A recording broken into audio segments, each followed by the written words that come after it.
Hey guys, Derek and Paula here. from A Guy, a Girl, and a Camper Van. Over the last little while, we've had quite a few questions in the comment section about exactly how much it cost us to do the traveling that we did earlier this summer while traveling in a camper van. And so today we figured we'd give you a fairly short video, but with a full breakdown of all of the expenses that we incurred while traveling in that way. And not only that, but we thought it also would be interesting to maybe compare that to what we figure it would probably have cost us if we traveled in a slightly more typical way, in a car and say staying in campgrounds or in hotels and eating out every night.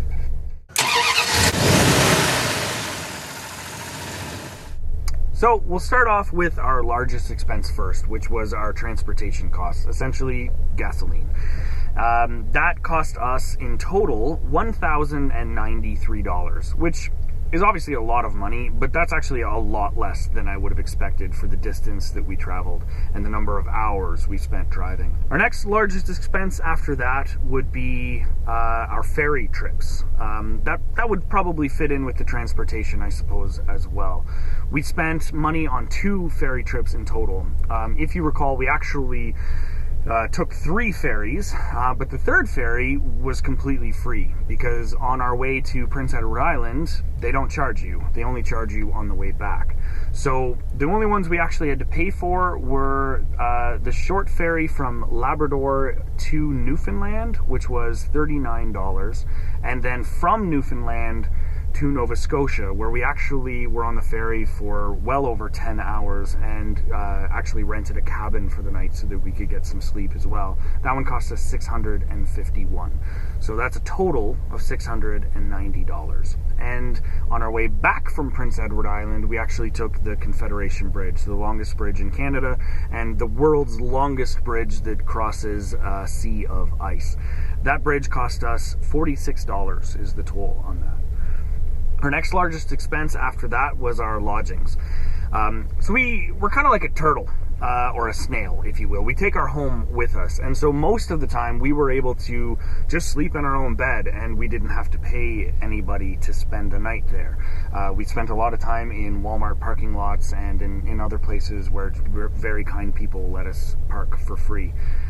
However, we did actually pay for 8 nights in total at campgrounds and at one motel, and also when we gave $50 cash to spend the night in the parking lot at the Charlottetown Inn during Canada Day. So, in total, for all of the campgrounds and the motel, we spent $372 for a total of 8 nights. After that, we had some miscellaneous expenses. This essentially is just paying people for their hospitality and their kindness.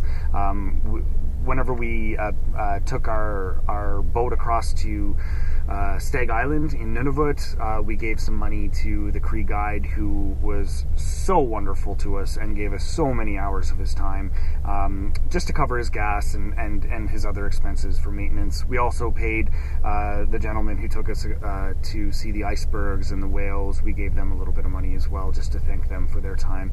So we've got about $360 total that we put in for those several things.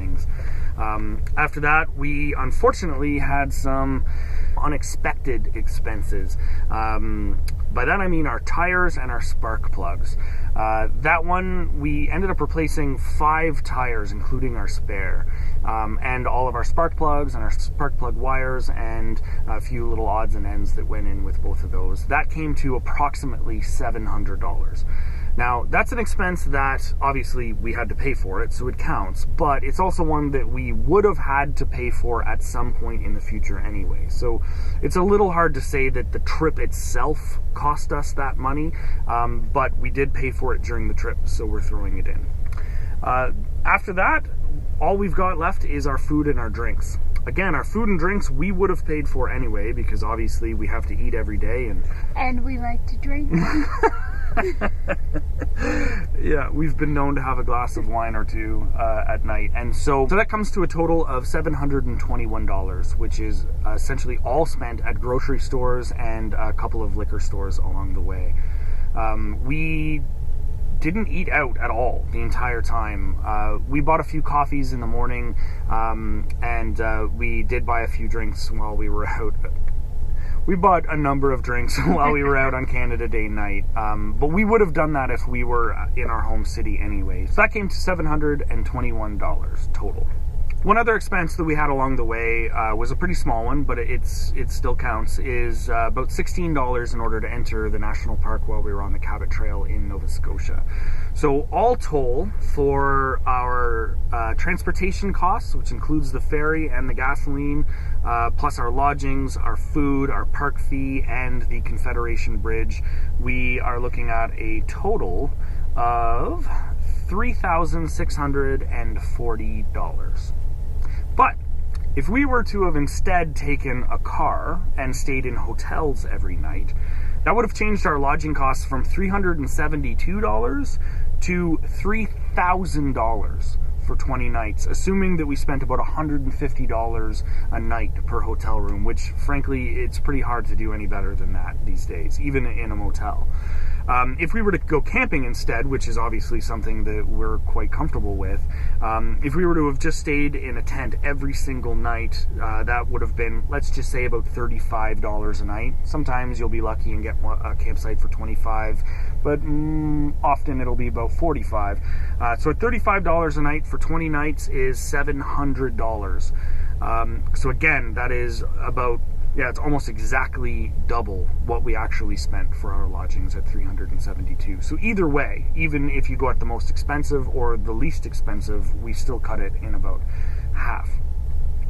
Last but not least is our food. We spent $721 for all of our food and all of our drinks for the entire trip. But if we would have eaten out every day, let's just say we spent $40 approximately for our dinner, and for lunch, say $25, and say $15 for our breakfast. That's a total of $80 times 21 days. That's $1,680 total, which again is a little more than double what we actually spent. So obviously our large camper van is going to cost a little bit more gas than, say, a small car would. So if we're going to be fair, we should probably take a little bit of gas money off of that.